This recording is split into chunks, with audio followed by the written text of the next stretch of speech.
ना फिसलो इस उम्मीद में कि कोई तुम्हें उठा लेगा। ना फिसलो इस उम्मीद में कि कोई तुम्हें उठा लेगा। सोच कर मत कूदो दरिया में कि कोई तुम्हें बचा लेगा। ये सोच कर मत कूदो जय समंद में कि कोई तुम्हें बचा लेगा। ये दुनिया है, ये दुनिया तो एक अड्डा है तमाशबीनों का। अगर देखा तुम्हें मुसीबत में तो हर कोई मजा लेगा, हर कोई मजा लेगा। अपनी मुसीबतें, अपनी परेशानियां खुद को हल करना है, चाहे वो सामाजिक समस्याएं हो, चाहे पारिवारिक समस्या हो और चाहे धार्मिक समस्या। यहां तक कि अपने कर्मों का, विकारों का नाश भी इस आत्मा को खुद को करना होता है, कोई दूसरा नहीं करता। लेकिन कोई मेरा करता नहीं है। मेरा कर्ता मैं हूं, मेरे परिणामों का कर्ता मैं हूं, मेरे अच्छे बुरे का कर्ता मैं हूं। और वास्तव में देखा जाए तो जीव अपने योग और उपयोग का ही तो करता है, और करता क्या है? आत्मार्थियों, जैसे कोई व्यक्ति राजा को पहचानता है, ये राजा है, श्रद्धान करता है कि पक्का राजा है, जान लेता है और फिर उसका पीछा करता है। कैसे भी आज मिल जाए, कल मिल जाए, परसों बात हो जाए, अगले दिन बात हो जाए, लेकिन एक बात क्यों? क्योंकि राजा से बात करेंगे तो अपने लिए कमाई के रास्ते खुल जाएंगे, कोई सम्मान में पुरस्कार मिल जाएगा, हो सकता है राजा खुश हो गया तो कोई पद भी मिल जाएगा। जैसे कोई व्यक्ति राजा को खुश करता है ताकि उसकी व्यवस्थाएं सुचारू चलें, सम्मान बढ़े, वैसे ही आत्मा को जान करके, श्रद्धान करके ज्ञानी अपने आत्म कल्याण का पुरुषार्थ करता है ताकि आत्मा परमात्मा बने, भगवान बने, स्वप्रतिष्ठित हो। और एक बात ध्यान रखिए, आप अपने सत्व की, अपनी सत्य की सुरक्षा कीजिए। बड़ा दम होता है सत्व में, स्थिरता में, धैर्य में, सच्चाई में। तपस्वी सम्राट गुरुदेव सन्मति सागर जी कहानी सुनाते थे कि व्यक्ति को अपने आप में कितना स्थिर रहना चाहिए और कितना धैर्य रखना चाहिए। गांव में एक सेठ जी थे, नगर सेठ थे। पीढ़ियों से राजा उन्हें नगर सेठ के रूप में मानते थे और नगर वाले भी उन्हें नगर सेठ के रूप में मानते थे। प्रतिष्ठित थे, बुद्धिमान थे, समर्पित थे, धर्मात्मा थे, तत्व के अभ्यासी थे, देवशास्त्र गुरु के सेवक थे।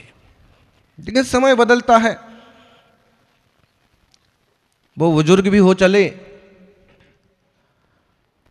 और कमाई के साधन भी बदलते हैं, समय बदलता है। और उस बीच में कुछ गांव में और सेठ पैदा हो गए, मुंबई गए, कमा करके आ गए। गांव का नगर सेठ तो नगर सेठ सेठ ही रख गया और ये मुंबई जा करके बड़ा सेठ बन गया। और ऐसे ही हुआ कि कुछ लोग, दो चार लोग भी बड़े बड़े हो गए और कुछ ज़्यादा ही मेरी सुनी जाना चाहिए, मेरी चलना चाहिए। और उसमें तो एक आदमी ऐसा कि उसने तो ये चैलेंज तक कर दिया कि इनके पास कौन सी पूंजी है, कौन सी संपत्ति बची है जो नगर सेठ कहलाते हैं और राजा के दरबार में सम्मान पाते हैं। नगर सेठ तो मेरे को होना चाहिए, इनका वही पुराना टूटा हुआ घर है, मेरी हवेली खड़ी हो गई। और कभी कभी उनके पास भी बात सुनने को मिलती और सेठ जी गंभीर, शांत, ठीक है, सब तरह के लोग होते हैं, छोटी पार्टी होती है, बड़ी पार्टी होती है, पापीना भी होते हैं, धर्मीना भी होते हैं, सब होते हैं, समाज है। और दापीना भी कौन कौन से होते भगवान जाने, हम तो केवल इंसान जानते हैं और जैनी श्रावक जानते हैं।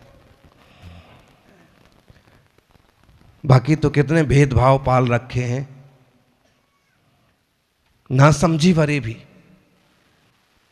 यहां तक उस इंसान की हिम्मत हो गई कि एक दिन राजा के पास भी पहुंच गया और उसने राजा से कह भी दिया कि ये बूढ़े ठोड़े आदमी को आपने बरसों से सेठ बना रखा है, अब आपको चुनाव करना चाहिए और सेठ बदलना चाहिए।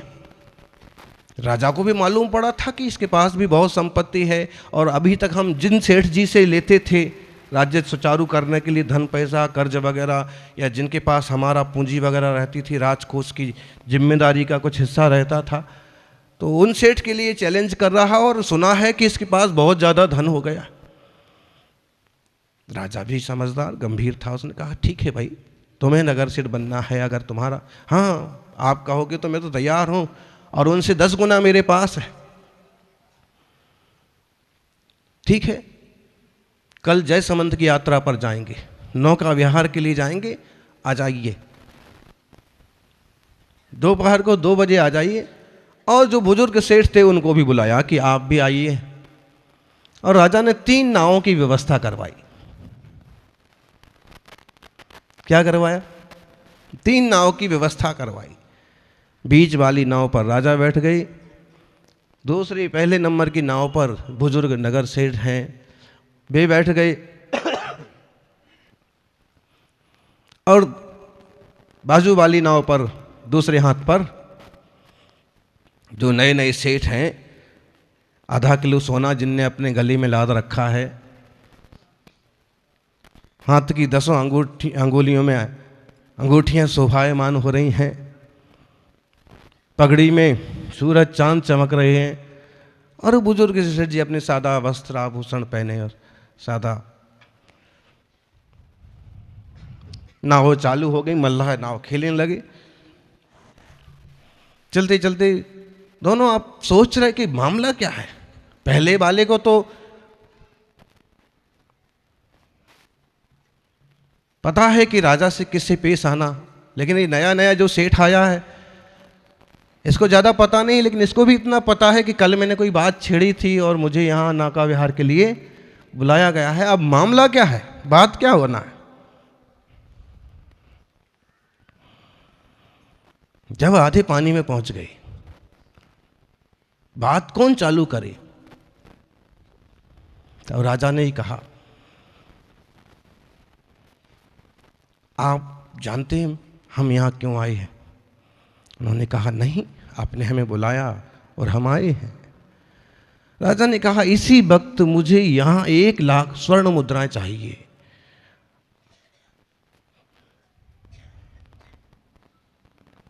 अब सोने की अंगूठियां स्वर्ण मुद्रा तो नहीं कहलाती हैं, आधा किलो गले में जो पड़ा है वो भी स्वर्ण मुद्रा तो नहीं है, और 1 लाख स्वर्ण मुद्रा के बराबर वो होगा भी नहीं।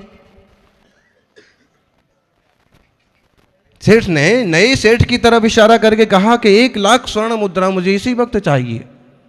हक्का बक्का रहेगा, उसने कहा इस वक्त यहां पर 1 लाख स्वर्ण मुद्रा? मैं तो अभी आपका कोई नगर सेठ हूं नहीं, आपने मुझे बनाया भी नहीं है, आपके जो नगर सेठ हैं आप उनसे मांग लीजिए। राजा ने सत्वशील धर्मात्मा की तरफ इशारा कहा कि आप 1 लाख स्वर्ण मुद्रा दीजिए। वो भी एक बार चौंक गए कि ऐसा कुछ पता नहीं था, राजा से कैसे बात करना है। उन्होंने कुछ नहीं कहा, नमोकार का ध्यान किया, पंच परमेष्ठी का स्मरण किया, पुरखों को याद किया कि आज इज्जत का सवाल है, अकेले सेठ पद की बात नहीं है, अपितु राजा के आदेश की पूर्णता की भी बात है। कहीं राजा को ऐसा ना लगे कि मौके पर हमें ये काम नहीं आ सकते हैं और हम कहीं संकट में पड़ जाएंगे तो नगर सेठ रहने का औचित्य क्या है। और तरह तरह के विचारों के बाद उन्होंने अपना स्मरण किया।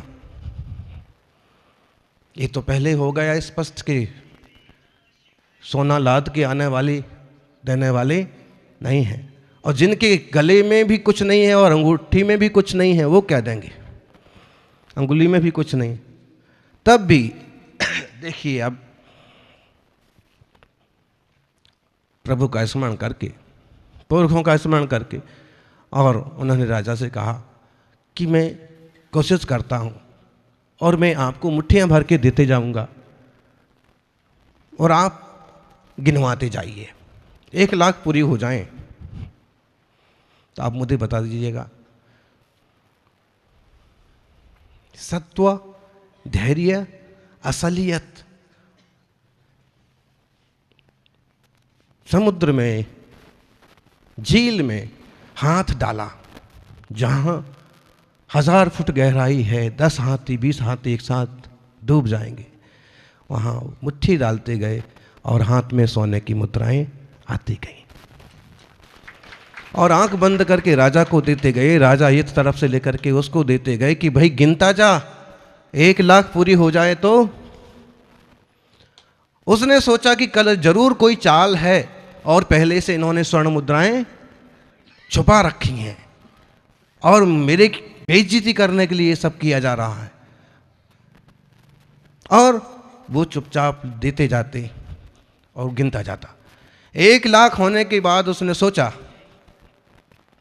कि 1 लाख ही तो कहा है राजा ने, इतनी छुपाई होंगी, कितनी छुपाई होंगी, पहले से साजिश होगी कुछ। लेकिन उसने ये विचार किया कि और निकालने दो, कितनी निकालता है। राजा वहां से सेठ निकालते, मुट्ठी भर के देते, वहां राजा दूसरे सेठ को देते और दूसरा सेठ गिनता रखता जाता। यहां तक उसने हिम्मत रखी कि 5 लाख स्वर्ण मुद्राएं हो गई, फिर भी चुप रहा कि 1 लाख हुई कि नहीं हुई। वो पूरी परीक्षा कर लेना चाहता और चाहता है कि कैसे भी हार जाए। लेकिन वो तो ये सत्व, सच्चाई का बल, ईमान का बल, वचन का बल,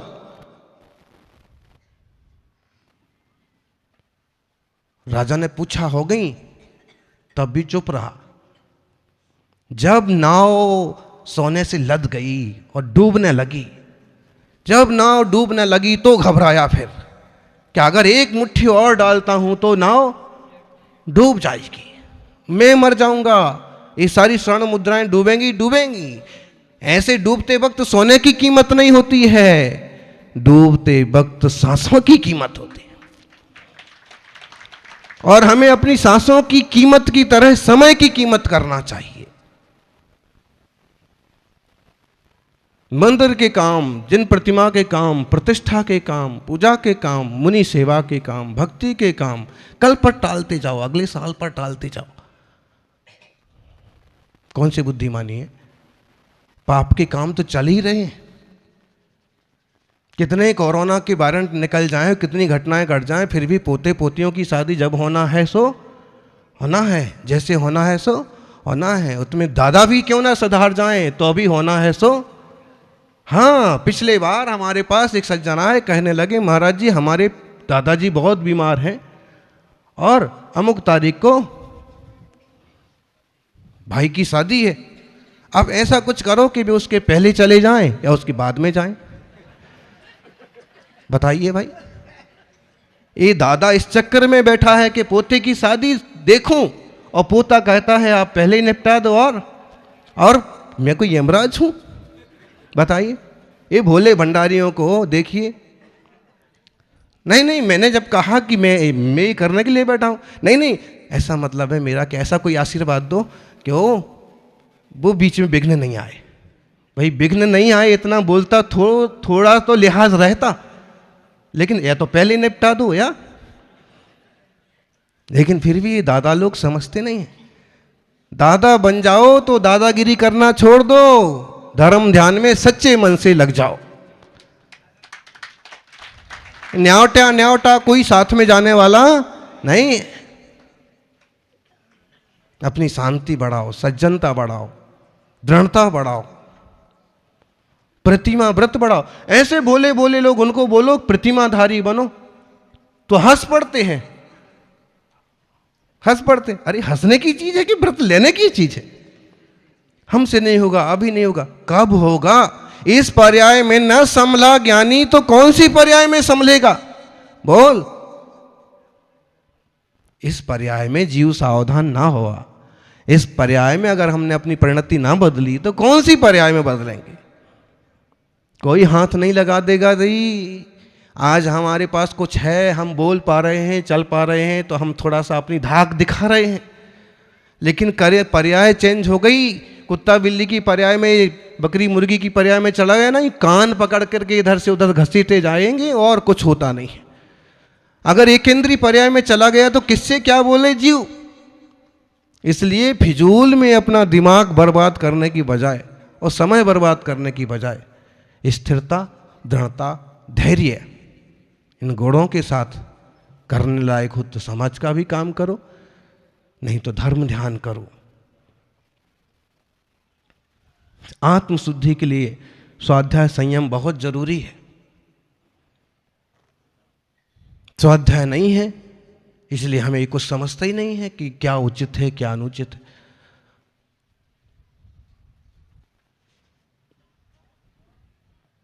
जब नाव डूबने लगी तो होश आया, फिर उसने हाथ खड़ा किए, चिल्लाया, बस महाराज, बस महाराज। राजन बहुत हो गया, 5 लाख स्वर्ण मुद्राएं हो गई। अब अगर एक मुट्ठी मैंने एक मुद्रा भी रखी तो बस नाव डूब जाएगी। राजा ने कहा कि जब 5 लाख मुद्राएं हो गई तो मैंने तो 1 ही लाख बोला था, जब 1 लाख हो गई तब तूने मना क्यों नहीं किया। नियत तो समझ में आती है कि किसकी नियत कैसी है। भाई नियत साफ सुथरी रखो। दुनिया को घुमाना, देवशास्त्र गुरु को ज्यादा नहीं घुमाना, क्योंकि इनके पास आकर के आदमी को घूमना और घुमाना छोड़ देना चाहिए।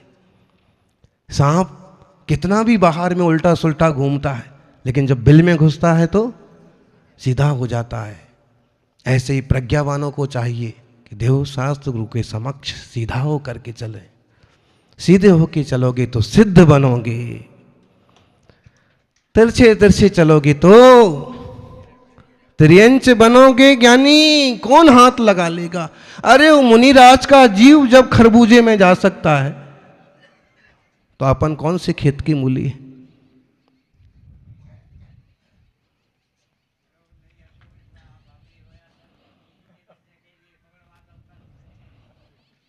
सज्जनों, आशय सिर्फ इतना सा है कि बहुत ज़्यादा अपने चित्त को मत उलझाइए। संसार की सारी चीज़ें चलती रहेंगी। हम तो यहाँ तक कहते कि देवशास्त्र गुरु के निमित्त से भी अपने परिणामों को बहुत ज़्यादा ऊंचा नीचा मत करिए। अपनी शांतता, स्थिरता बढ़ाने का प्रयास करिएगा।